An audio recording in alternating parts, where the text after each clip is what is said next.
Radio Clarín. Radio Clarín de Colombia. De nuevo con el Buen día, apreciada audiencia. noticiero Radio Clarín de Colombia. Hoy, octubre 23 del año 2022. Tenemos noticias desde Colombia, Chile, Puerto Rico, Cuba, Bolivia, Argentina y Brasil. Estos son nuestros titulares en su noticiero. Ya estamos listos, así como cada uno de nuestros corresponsales que están ubicados en distintos países y continentes, quienes nos ampliarán los principales hechos noticiosos y así generar un criterio objetivo. Radio Clarín de Colombia.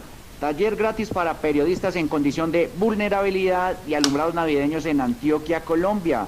Ustedes son una vergüenza. Alguien así lo dijo en Chile. Migraciones hacia Puerto Rico. Así, querida audiencia. Bloqueo genocida contra Cuba. Exministro Arturo Murillo se declaró culpable en Bolivia. Descubren la procedencia de dinero en atentado contra Cristina Fernández de Kirchner en Argentina y el costo de las elecciones en la hermana República del Brasil. De Radio Clarín de Colombia pasamos al desarrollo de las siguientes noticias, empezando por Colombia. Realizado taller especial para periodistas amenazados en distintas maneras en la Casa de Justicia del municipio de Envigado, Antioquia. Así nos lo hace saber nuestro corresponsal en Colombia, Saúl Ignacio Peláez. Lo escuchamos, Saúl.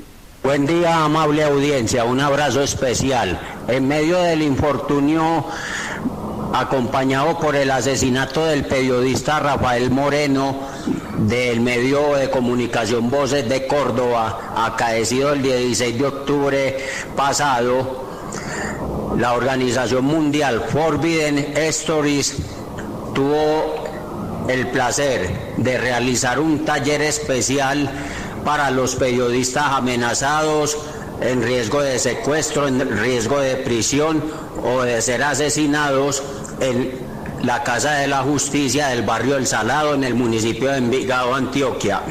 El objetivo de este taller, dirigido por Clement Lemerlus, tenía ocasión de hacerles saber de qué manera esta organización a nivel mundial encaraba esta clase de temas relacionados con el periodismo de investigación y de qué manera podría hacerse el acompañamiento respectivo a cada periodista. Lo cierto del caso es que este taller fue lo suficientemente ilustrativo y lo suficientemente concreto, porque a pesar de que matarás al periodista, nunca matarás la historia. Y de todas maneras, esta organización vela por la protección de esos periodistas investigadores a nivel mundial, sobre todo en estos países latinoamericanos donde siempre en la investigación de un tema álgido siempre acompaña de consecuencias muy fuertes, como lo que pasó con Rafael Moreno, que desafortunadamente 2 días antes la Unidad Nacional de Protección le eliminó el esquema de protección. En fin, de todas maneras, este asunto del periodismo de investigación siempre hay que saberlo manejar con pinzas y con muchos detalles para proteger todo el acervo que eso aporta. Para Radio Clarín de Colombia les hablo desde la ciudad de Medellín, Saúl Ignacio Peláez Arango. Un gusto y un placer, gracias. Así es, apreciado Saúl Ignacio. Y responsabilizamos precisamente a la UNP, Unidad Nacional de Protección, querida audiencia, de sus noticieros Radio Clarín de Colombia, tanto en Colombia como fuera de Colombia, mucho más allá de lo que puede estar ocurriendo contra la vida de los periodistas investigativos, independientes, populares, que existen en la República de Colombia, que porque si no hay sangre al parecer o no están muertos, no quedaron lisiados, entonces la Unidad Nacional de Protección no los protege. Mientras que, como lo decía ayer también para este es un noticiero, Radio Clarín de Colombia, el presidente de uno de los sindicatos más grandes de esta Unidad Nacional de Protección, de que hay cantidad de carros, camionetas que son para los esquemas por allá en parqueaderos porque sus protegidos no las usan, o simplemente porque son asignados esquemas de seguridad a personas que no los necesitan. ¿Verdad, Saúl Ignacio? Muy buena, muy acertada su noticia. Red Internacional de Comunicación Alternativa Clarín de Colombia, la hija del ex diplomático Y pasamos a Chile. Dice, yo ya estoy en la Casa de la Dignidad, pero la verdad, ustedes son una vergüenza. Oiga, es que no solamente como en otros países. Tienen a la policía reprimiendo igual que lo hiciera Piñera en otrora acá mismo en la República de Chile. Así nos lo hace saber nuestro corresponsal desde Chile, Enrique Sainz. Adelante, Enrique. Español asesinado en Chile durante la dictadura, Carmen Soria, con respecto a la protesta realizada el 18 de octubre en Santiago de Chile, señaló lo siguiente. Yo estoy en Plaza Dignidad y la verdad, ustedes son una vergüenza, weón. Una vergüenza. Tienen a la policía reprimiendo con gas pimienta, guanaco, los zorrillos. Están igual que Piñera, weón. Son unos progres, weón, que le están lamiendo la bota a los hijos de puta de la concertación. No puedo creer lo que están haciendo ustedes. Y el discurso de Boric es un demagogo peligroso, weón. Qué horror, weón. Lamento profundamente, weón, haber votado por ustedes. De verdad. Realmente es vergonzoso lo que están haciendo, weón. Deberíais venir o manda un dron. Si es que tenía un dron, manda un dron y ve lo que están haciendo aquí en Plaza Dignidad, weón. El pueblo, por nosotros somos el pueblo. Aquí están, reprimiéndonos como bestias. Tienen la Plaza Dignidad sitiada. Ni siquiera dejan manifestarse, weón. Uno no puede ni caminar porque te tiran agua. Este es el gobierno que ustedes están haciendo. Igual que Piñera. Es increíble la represión desatada por Gabriel Boric en cada una de las manifestaciones. Sigue un libreto dejado por Piñera y por todos los gobiernos de la concertación. Se hace un llamado a todos los movimientos sociales y prensa alternativa de América Latina a difundir este audio de Carmen Soria, que estuvo en Plaza Dignidad presenciando la brutal represión de Gabriel Boric. 25.000 carabineros sacó para sofocar la protesta social. Este fue el reporte de Enrique Sáenz. Gracias Enrique, y lo felicitamos por su berraquera, porque en medio de la hoguera se atreve a denunciar al que nosotros mismos, nosotros del noticiero Radio Clarín de Colombia, nuestra audiencia y todos los progresistas en Latinoamérica, y qué no decir, en la hermana República de Chile apoyamos al tal Boric. Y vea cómo nos está saliendo don Boric. Ojo pelado don Boric, no le pise la cola al diablo. Ahora nos vamos para otra partecita. Ampliamos hechos noticiosos ahora desde Puerto Rico, porque indignan dos situaciones: la energía eléctrica por su pésimo servicio y las migraciones hacia ese país puertorriqueño. Nos lo informa nuestra corresponsal que se ubica en Puerto Rico, Berta Yuberchechi. La escuchamos, Berta. Buenos días, audiencia. Estos pasados días han sucedido particularmente dos situaciones que abonan a la indignación de ser un Estado colonial. Una tiene que ver con la energía y la otra con la migración hacia Puerto Rico. Pero ambas demuestran la impotencia que tenemos como pueblo para solucionar graves problemas que afectan miles de vidas humanas. La privatización impuesta en nuestro país de la industria energética ha creado plantas de generación ajenas a la realidad que tenemos como isla caribeña, donde tenemos sol la mayor parte del año. Plantas ultratóxicas que queman carbón y otras a base de gas natural. Carbón que llega de Colombia y gas proveniente de Estados Unidos. Una de las plantas a base de gas se quedó sin suministro en medio de la crisis desatada por el huracán Fiona, pero el cargamento llegó en un barco con banderas de las Islas Marshall. Por una ley de cabotaje impuesta a Puerto Rico que obliga a que toda mercancía debe llegar en barco, tripulación y bandera estadounidense, no se pudo descargar el gas, afectando la vida de miles de personas que quedaron sin luz. Tuvo que el presidente Biden, proclamar una dispensa de 10 días para que el barco pudiera tocar tierra en Puerto Rico.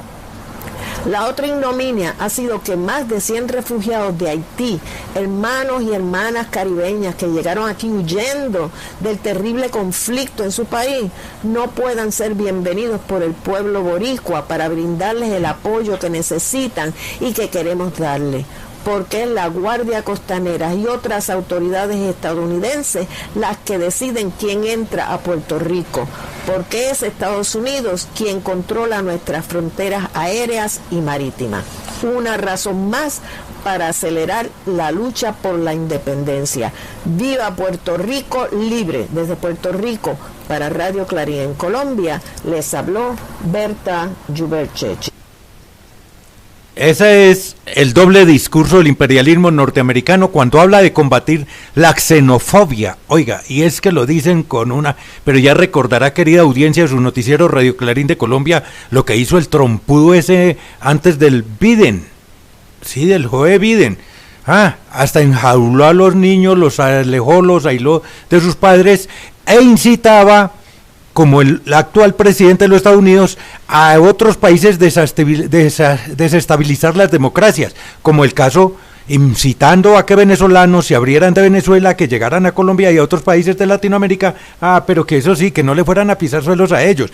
Claro, hoy en día, a los venezolanos en ese entonces sí, pero a los haitianos, hondureños, jamaiquinos, ecuatorianos, brasileros que huyen o que sencillamente van deslumbrados por ese tal esperanza del billete verde, del dólar, como si a ellos no les dejan pasar. Ojo, pelado, porque esto es el doble discurso. Y seguro, mi apreciada Berta Yuberchech, que muy pronto, más temprano que tarde, los boricuas serán libres de una vez por todas. Y pasamos ahí cerquitica. Canciller cubano denunció el genocidio y criminal bloqueo económico contra la isla cubana a pesar de las manifestaciones que mayoritariamente han realizado los presidentes, los mandatarios, los representantes de Estado, los cancilleres que hacen presencia en la ONU, para que se ponga fin a este bloqueo injusto o embargo económico contra la isla socialista de Cuba. Así nos lo hace saber desde allá, desde La Habana, nuestro corresponsal Tony López. Adelante, Tony. Buenos días, audiencia. El canciller cubano Bruno Rodríguez Padrilla hizo una contundente denuncia ante la opinión pública internacional sobre el genocida y criminal bloqueo económico, comercial y financiero que por más de 60 años aplica a Estados Unidos a Cuba, con el propósito de cambiar el sistema político socialista y una política de guerra que ha recrudecido al máximo exponente en la actualidad, dirigido y financiando un plan desde Miami, la ciudad del odio contra Cuba, mediante una campaña mediática y comunicacional dirigida a nuestros niños, jóvenes y artistas con el propósito de promover la migración, y fabricaron un pretexto para una intervención humanitaria y alentaron la migración irregular de los cubanos. Puede señalarse como una política no aplicada a ningún otro país, y ellos desarrollan una política que Cuba es un estado fallido. Nada más irracional y perverso. El país que logró combatir la COVID-19 con vacunas propias y que han utilizado en otros países, donadas en unas partes por Cuba, que logró abrir su programa escolar primario y universitario sin un solo incidente. Aquí nunca se ha producido un tiroteo y muerte en las escuelas como sucede en Estados Unidos. La grave aplicación de las 243 órdenes ejecutivas del gobierno de Trump y continuadas por el gobierno de Biden para impedir que Cuba adquiera alimentos y medios tecnológicos ha sido desastrosa, generando la afectación de más de 270.932 millones de dólares. El impacto de la extraterritorialidad con multas a países que comercien con Cuba es otro de los fenómenos criminales de Estados Unidos. Para Radio Clarín, desde La Habana, Cuba, les habló Tony López.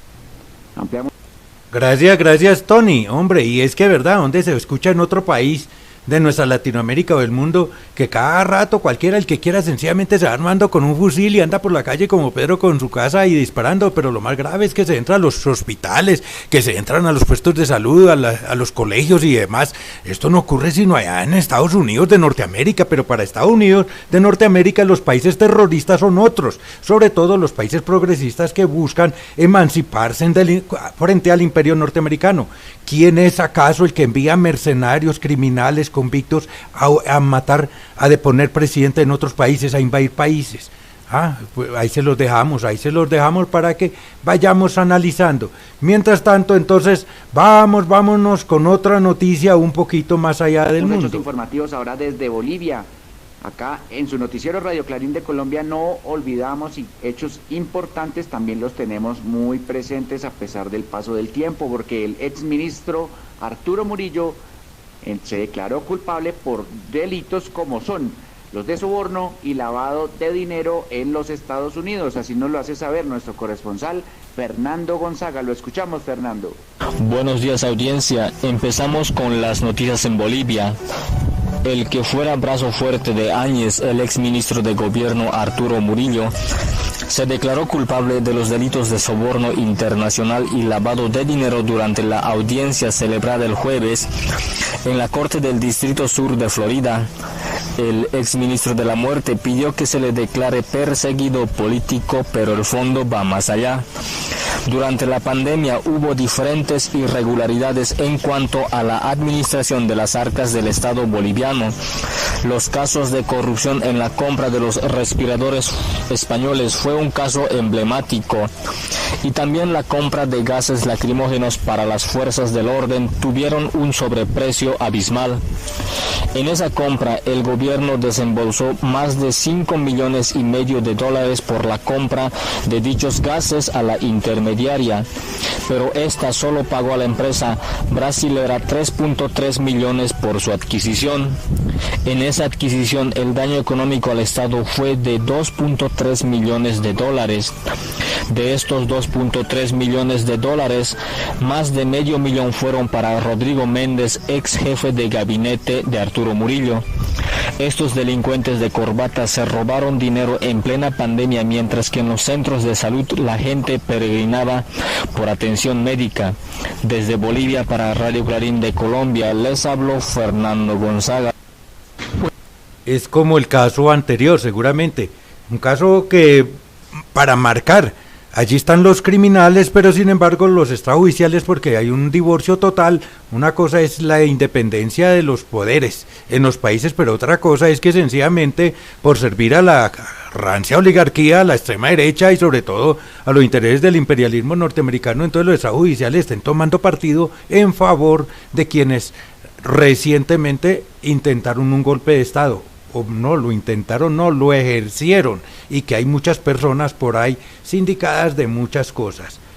Así continuamos un poquito mucho más adelante y vamos a ver qué les estamos contando en esto que se nos avecina. Argentina, en la búsqueda de la ruta del dinero del frustrado atentado contra Cristina Fernández de Kirchner en Argentina, se ha descubierto que al parecer el fundador de la ultraderecha habría recibido transferencias por cerca de 8 millones de pesos. Bueno, estamos hablando de dólares, pero en 8.000 millones, de parte de la empresa de Caputo Hermano. Así nos lo hace saber desde Buenos Aires nuestro corresponsal Alberto Más. Adelante, Alberto. Buenos días, audiencia. En la búsqueda de la ruta del dinero que financió el frustrado magnicidio Cristina Fernández de Kirchner y de los instigadores del atentado, se ha descubierto que Jonathan Morel, fundador de la agrupación de ultraderecha Revolución Federal, y su expareja recibieron entre diciembre del 2021 y agosto de este año transferencias por cerca de 8 millones de pesos de parte de dos fideicomisos de la empresa Caputo Hermanos, que pertenece a los hermanos de Luis Toto Caputo, ex ministro de Finanzas del gobierno de Mauricio Macri y primo de Nicolás Caputo, el hermano de la vida del expresidente. Esto podría esconder un modo de financiamiento y conducir a una vinculación política con el atentado. Mientras el juez Martínez Giorgi avanza con detenciones en la causa por la violencia que desplegaba esta organización, la jueza del caso del magnicidio y hasta la impresentable y corrupta Corte Suprema de Justicia pretenden que esta causa no avance y quede solo en la acusación de los detenidos y de allí no pase, sin investigar la ruta del dinero y sus vínculos políticos con el macrismo.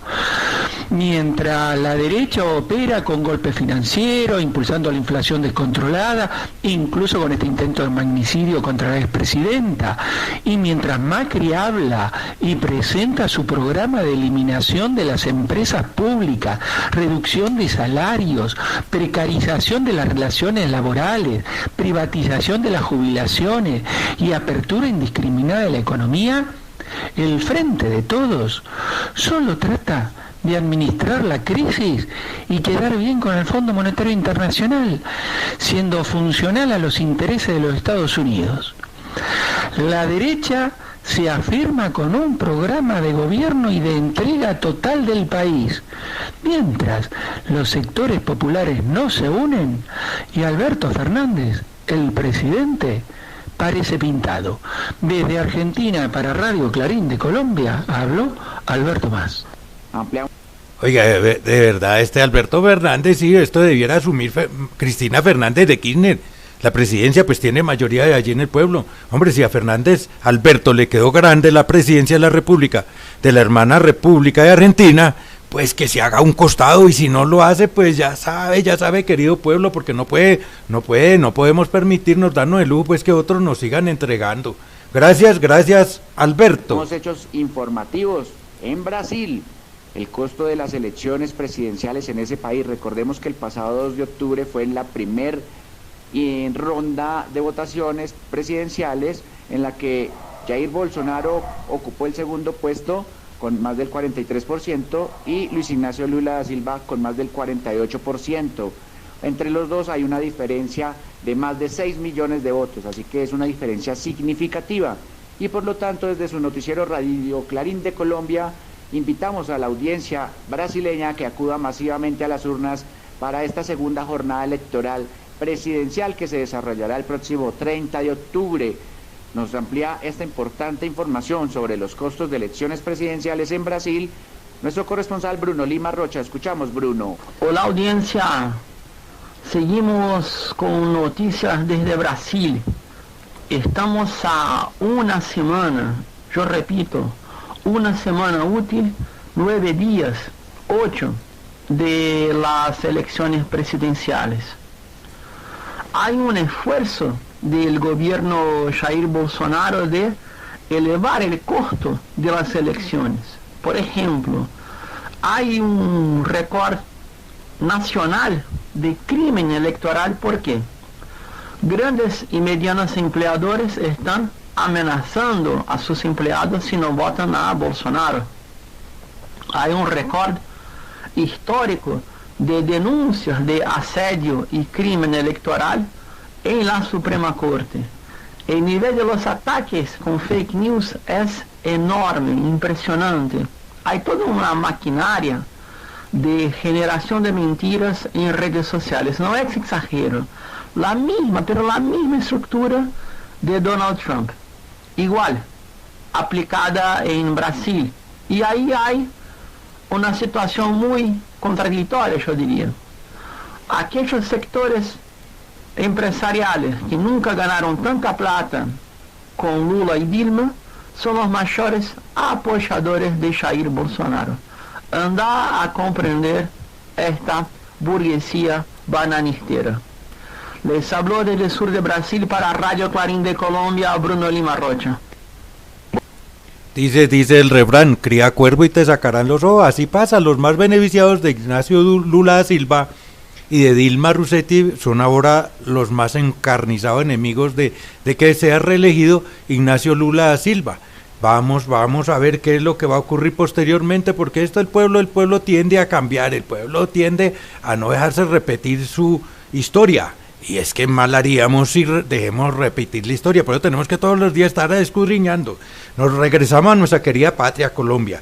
Vuelven los alumbrados navideños en la ciudad de Medellín, Antioquia, así nos lo hace saber nuestro corresponsal, que se ubica en Medellín, en la ciudad de las silleterías, de las flores, de la arepa, del tamal. Oiga, pues que da envidia a Saúl Ignacio irnos para allá. Así pues, entonces Saúl Ignacio nos lo hace saber en este momento desde Medellín. Adelante. Buen día, audiencia, un abrazo especial. Vuelven los alumbrados navideños al lugar de siempre acá en la ciudad de Medellín, Esta semana el anuncio lo hizo la gente de las empresas públicas de Medellín, lo mismo que el alcalde distrital, doctor Daniel Quintero Calle.